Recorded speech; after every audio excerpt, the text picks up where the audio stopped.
8 gifts that secretly drain your energy. Never accept them.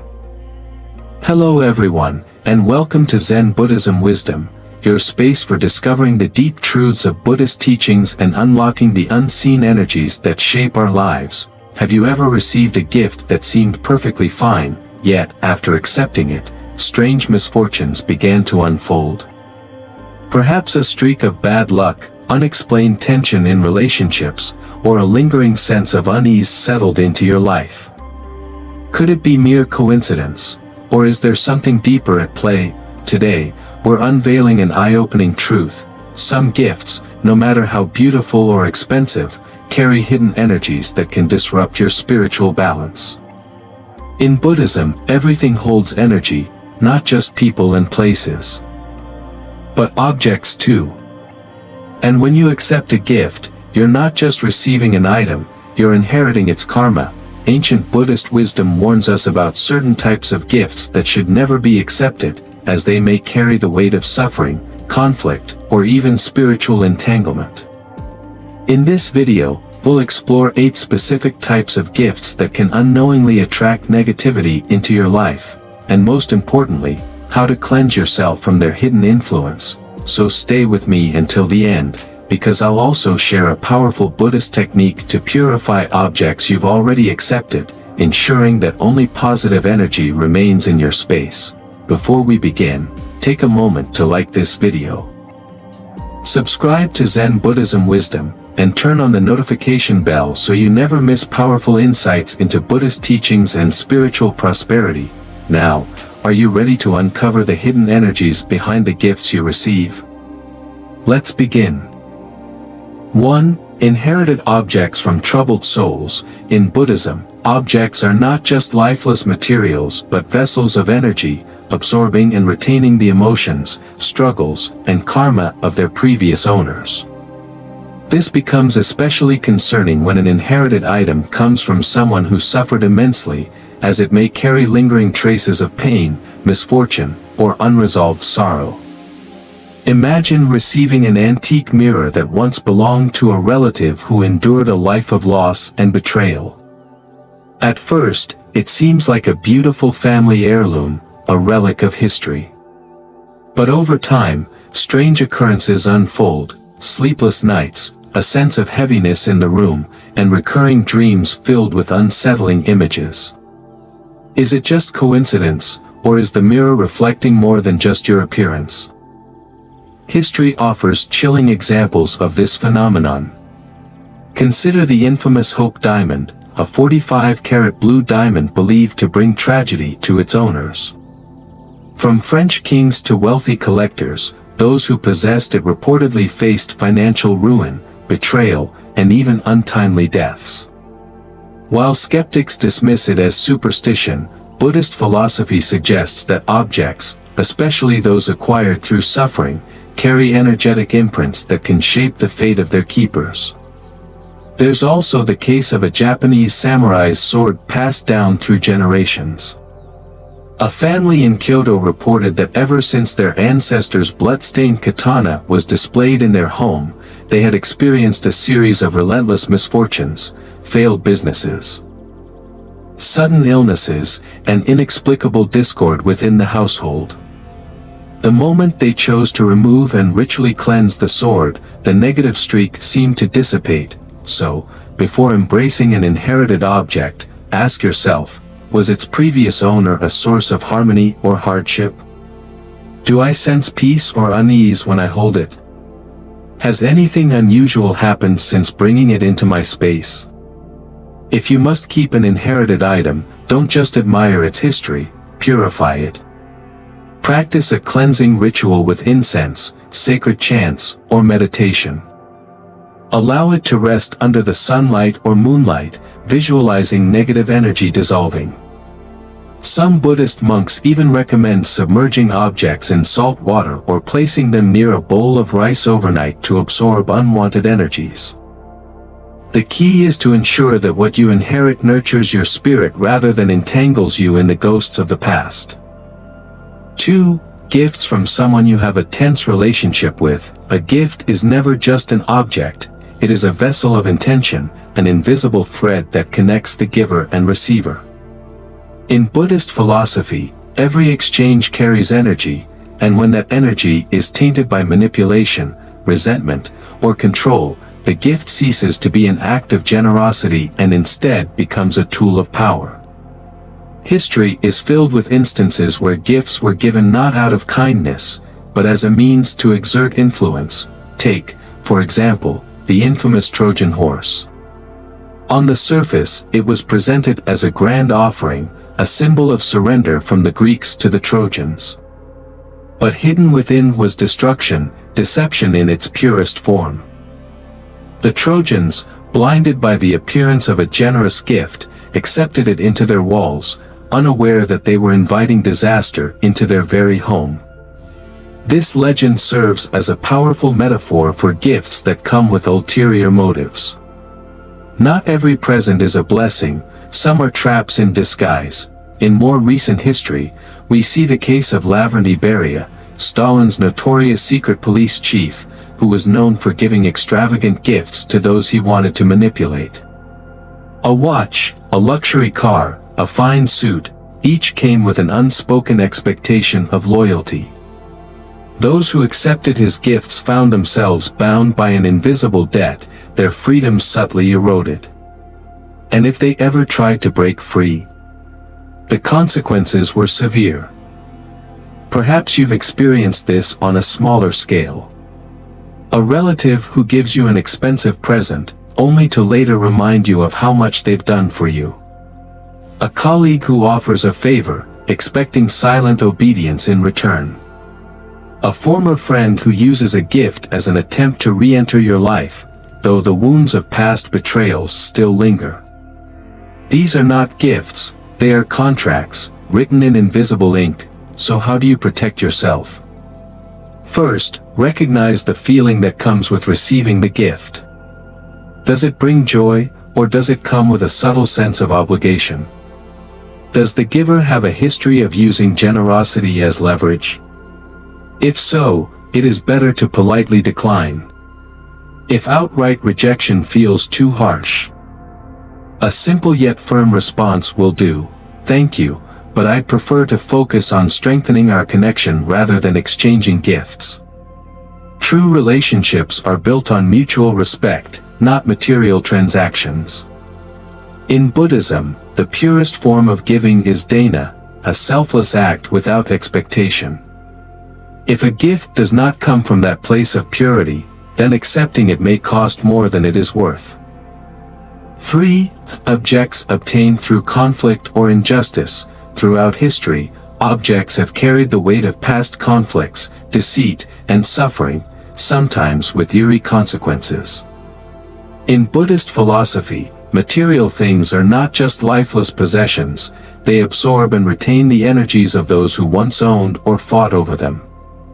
Accepting an object with a tainted past is like inviting the residue of that turmoil into your life. Consider the tragic tale of the Hope Diamond, one of the most infamous gemstones in history. Said to have been stolen from a sacred Hindu temple, the diamond was passed through the hands of kings, bankers, and collectors, each suffering misfortune, betrayal, or even death. King Louis XVI and Marie Antoinette owned it before their executions. A later owner, Evelyn Walsh McLean, dismissed the diamond's curse, until her son died in a car crash, her husband left her, and she eventually lost everything. While some dismiss these as coincidences, Buddhist teachings remind us that energy clings to objects, and possessions tied to suffering may bring unseen burdens. On a smaller scale, I once knew a man who inherited a beautiful estate from a distant uncle. The property, however, had been the subject of vicious legal battles for decades, tearing the family apart.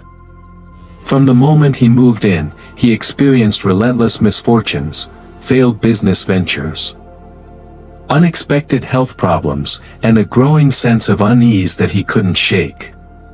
It wasn't until he sought spiritual guidance and performed purification rituals that the heavy energy of the house began to lift. Even everyday objects can carry unseen energies. A woman I met once received an expensive silk scarf from an acquaintance, only to later find out it had been shoplifted. Shortly after, she began experiencing a streak of financial setbacks, as if the dishonesty tied to the scarf had subtly seeped into her own life. So how do we protect ourselves? The first step is awareness. Before accepting an item, consider its history.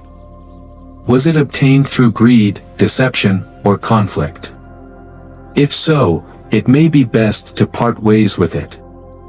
If returning it isn't an option, donation, or a spiritual cleansing, through incense, chanting, or meditation, can help neutralize its energy. In Buddhist practice, objects should bring harmony, not hidden chaos. When in doubt, remember, no possession is worth the weight of negative karma. 4. Gifts that bring back painful memories. Some gifts may appear harmless at first, but over time, they become silent tormentors, physical embodiments of sorrow, betrayal, or loss. In Buddhist philosophy, clinging to objects linked to painful memories prevents healing, like reopening an old wound just as it starts to close. Consider the case of Napoleon Bonaparte's engagement ring to Josephine. Though their love was once legendary, their relationship ended in heartbreak, with Napoleon annulling their marriage for political reasons. The ring remained a symbol of a lost love, passed down through generations as a reminder of a bond that ended not in joy, but in sorrow. Those who possessed it carried with them the lingering echoes of regret and separation. On a more personal level, I once knew a woman who kept a handwritten letter from her late father, filled with unspoken apologies and regret. Though she cherished his words, every time she read it, she relived the pain of unresolved emotions and the weight of what was left unsaid. Only when she placed the letter in a sacred river as an offering did she feel a profound sense of release, as if she had finally let go of the sorrow binding her to the past.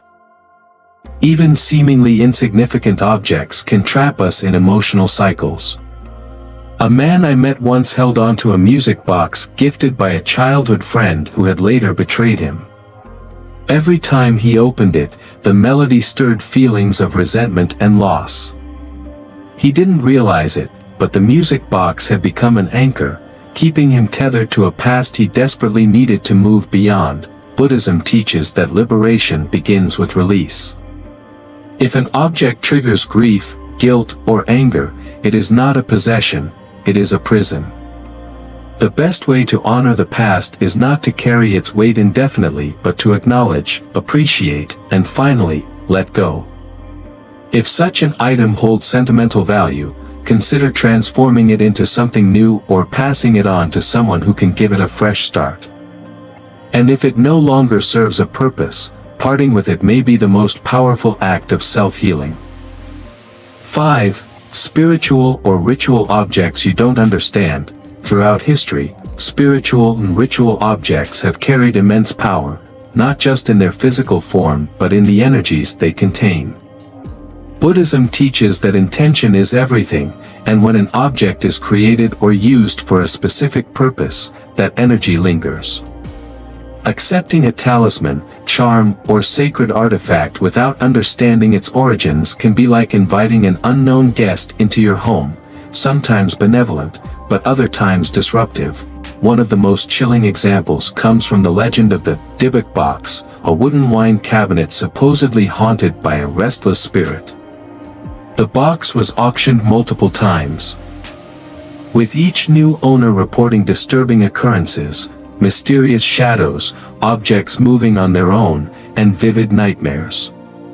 Though rooted in Jewish folklore, the story serves as a universal warning. Spiritual objects, particularly those with an unknown past, can carry energies far beyond our comprehension. Even in Buddhist history, cautionary tales exist. In ancient China, an emperor once received a rare jade Buddha statue from a foreign dignitary. Though exquisitely crafted, monks at the imperial court sensed an unsettling aura around it. Upon further investigation, they discovered that the statue had been stolen from a monastery where it was used in intense rituals of lamentation and grief. It was said that the suffering of countless monks who had prayed beside it had infused the statue with sorrow. Shortly after it was placed in the palace, the emperor fell into a prolonged period of misfortune, his health declined, political turmoil erupted, and unrest spread across the kingdom.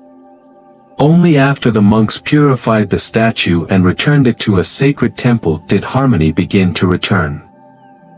Modern-day encounters with mysterious artifacts still persist.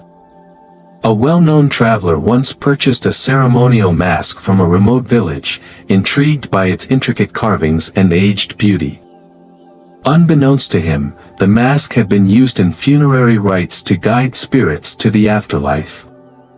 After bringing it home, he experienced a series of strange occurrences. His sleep was plagued by vivid dreams of wandering souls, and a persistent feeling of being watched settled over his home. Only after consulting a Buddhist teacher did he realize the weight of what he had brought into his space. After a purification ritual, the disturbances ceased. Buddhism teaches us that energy, whether positive or negative, does not simply disappear, it lingers in objects, places, and even emotions. Before accepting a spiritual item, one must ask, who created this? What was it used for? What energy does it hold? If there is any doubt, it is best to politely decline or, if already in possession, cleanse it through meditation, incense, or a ritual blessing. The unseen world is vast and complex. Wisdom lies in approaching it with mindfulness and respect. 6. Gifts that come with hidden expectations. Throughout history, gifts have been used not only as tokens of kindness but also as subtle instruments of power and control. In Buddhist philosophy, a true gift is one given with pure intention, free of hidden expectations, guilt, or manipulation. However, many so-called gifts are, in reality, veiled transactions designed to create obligation. Accepting them can entangle you in invisible chains, binding you to unspoken debts that are far costlier than the gift itself. A striking historical example comes from the ancient practice of tributary gifts between rulers. During the Tang dynasty in China, smaller kingdoms would send lavish offerings, gold, jade, and rare artifacts, to the emperor, seemingly as gestures of goodwill. Yet these were not mere presents, they were strategic moves to maintain political favor and avoid military conflict. The acceptance of such gifts implied allegiance, and rejecting them risked war. The dynamic was clear: these were not gifts, but investments in power. Even in mythology, the idea of a gift with conditions is deeply ingrained. The Trojan horse, perhaps the most infamous gift in history, was presented to the city of Troy as an offering of peace. Yet inside lay an army, waiting for the moment to strike. While the Trojans saw the horse as a symbol of victory, its true purpose was deception and control. Many gifts in daily life function in the same way. They appear generous but carry hidden motives, whether it's obligation, guilt, or leverage. On a personal level, people often experience this through relationships. A woman once shared how an ex-boyfriend gifted her a luxurious diamond necklace. At first, it seemed like a grand romantic gesture, but over time, she realized the gift came with an unspoken contract. He expected unwavering loyalty, silence in conflicts, and sacrifice of her personal boundaries. When she attempted to set limits in the relationship, he would remind her of the necklace, saying, "After everything I've given you." The gift, instead of being a symbol of love, became a chain of control. The concept of gift-giving with strings attached also appears in corporate and political settings. High-ranking officials have historically received expensive gifts from wealthy benefactors, luxury cars, lavish vacations, and rare collectibles. But these were not true gifts, they were calculated investments, meant to secure influence, favors, and decision-making power. Buddhism teaches us to cultivate relationships based on genuine connection, not hidden debts. Before accepting a gift, ask yourself, does this come with an unspoken price? If the answer is unclear, it may be wiser to decline. A truly pure gift leaves you feeling light and free, not burdened by invisible expectations. 7. Extravagant gifts that create imbalance. Throughout history, extravagant gifts have often been less about generosity and more about control, power, or hidden expectations. In Buddhist philosophy, true giving should be selfless and free of attachment.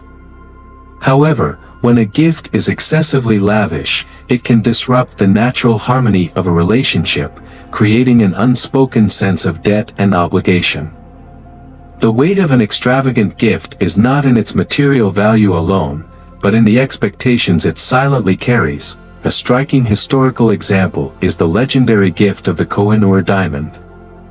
This breathtaking jewel, one of the largest diamonds in the world, changed hands between rulers for centuries, never freely given. Always a symbol of dominance. It was gifted by the Sikh ruler Dalip Singh to the British crown in the 19th century, though under immense pressure from colonial forces.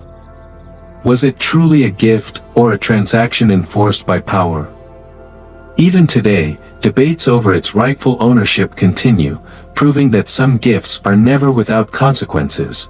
On a personal level, extravagant gifts can create discomfort even when given with good intentions. A young woman once received a designer handbag from a colleague she barely knew. At first, she was flattered, but soon realized that every time she declined his invitations or disagreed with him at work, he would remind her of the gift. "After everything I've done for you," he'd say with a smile. The expensive bag was never just a kind gesture, it was a tool of persuasion. Even among friends and family, excessive gifts can introduce imbalance. A man once shared that his best friend bought him an expensive watch for his birthday, far beyond what he could afford to reciprocate. Though he appreciated the gesture, he felt an unspoken pressure to match the generosity, creating tension in what was once an easy, balanced friendship. The gift, instead of strengthening their bond, made him feel inadequate. Buddhism teaches us to be mindful of attachments, both material and emotional. When a gift is too grand, it often shifts the dynamic between giver and receiver, sometimes in ways neither anticipate. Before accepting an extravagant gift, ask yourself, will this alter the nature of our relationship? If the answer is yes, declining with gratitude may be the wiser path. A true gift should bring lightness, not the burden of obligation. 8. Gifts given in moments of conflict. Throughout history and personal experience, gifts given in moments of conflict often serve as fragile bandages over deep wounds rather than true healing gestures. Buddhism teaches that all objects carry energy, and when a gift is given during a period of anger, guilt, or unresolved emotions, it becomes imbued with that very turbulence. Instead of representing love or goodwill, such a gift can act as a silent reminder of lingering pain, making it difficult to fully move forward. A striking historical example is the marriage between Henry VIII and Anne Boleyn. After a long and tumultuous courtship, marked by political maneuvering, the English Reformation, and the severance of England from the Catholic Church, Henry showered Anne with extravagant gifts, from rare jewels to entire estates. Yet, when their relationship soured, those very symbols of devotion became meaningless. The gifts could not erase the mounting distrust between them, and ultimately, Anne was executed. Their story serves as a powerful reminder: no material offering can mend a relationship poisoned by unresolved conflict. On a more personal level, consider the story of a woman who frequently received lavish gifts from her husband after their arguments. Each time they fought, he would return home with an expensive necklace or an elaborate bouquet of roses. At first, she saw these as tokens of his love, but over time, she realized they were merely distractions, temporary fixes that avoided real resolution. The more gifts she received, the less they meant, because the root of their conflicts remained untouched. Eventually, she recognized that what she truly needed was honest communication, not material compensation. Even in friendships, gifts given during tension can feel hollow. A man once shared how he had a heated disagreement with a close friend about a business decision. The next day, his friend gifted him an expensive bottle of wine, as if to smooth things over. However, instead of feeling grateful, he felt uneasy. Was the gift a genuine peace offering or an attempt to silence the issue without actually addressing it? Their friendship never quite recovered, because the underlying problem was never truly resolved. Buddhism emphasizes the importance of sincerity in all interactions. A gift should be a reflection of pure intention, not a substitute for accountability or genuine reconciliation. Before accepting or giving a gift in a moment of conflict, ask yourself, is this meant to heal, or to avoid? Instead of using material objects as a shortcut to resolution, seek open dialogue, heartfelt understanding, and true emotional clarity. Only then can a relationship move forward without the weight of unspoken tensions lingering beneath the surface. Protect your energy. The final step to spiritual clarity. Imagine surrounding yourself only with objects that radiate peace, positivity, and prosperity. No lingering negativity, no hidden burdens, just an environment that nurtures your well-being and aligns with your spiritual path. The truth is simple, everything we accept into our lives carries energy. The gifts we keep can either uplift us or unknowingly weigh us down. But now, you hold the wisdom to choose consciously. Before accepting any gift, ask yourself, does this gift uplift my energy or subtly drain it? Is it given freely, or does it come with unspoken expectations? If uncertain, can I purify it before bringing it into my space? Your energy is sacred. If a gift carries negativity, don't hesitate to say, no, thank you. Protecting your peace is far more valuable than holding on to something out of obligation. Now, I'd love to hear from you. What's the most unusual or energetically strange gift you've ever received? Share your story in the comments below. We're building a mindful community, and your experience might help others on their journey. If you found value in this video, take a moment to like, subscribe to Zen Buddhism Wisdom, and turn on notifications for more powerful insights on Buddhist teachings and spiritual prosperity. Let's create a ripple effect of mindfulness and abundance together. Your energy shapes your reality. Choose wisely.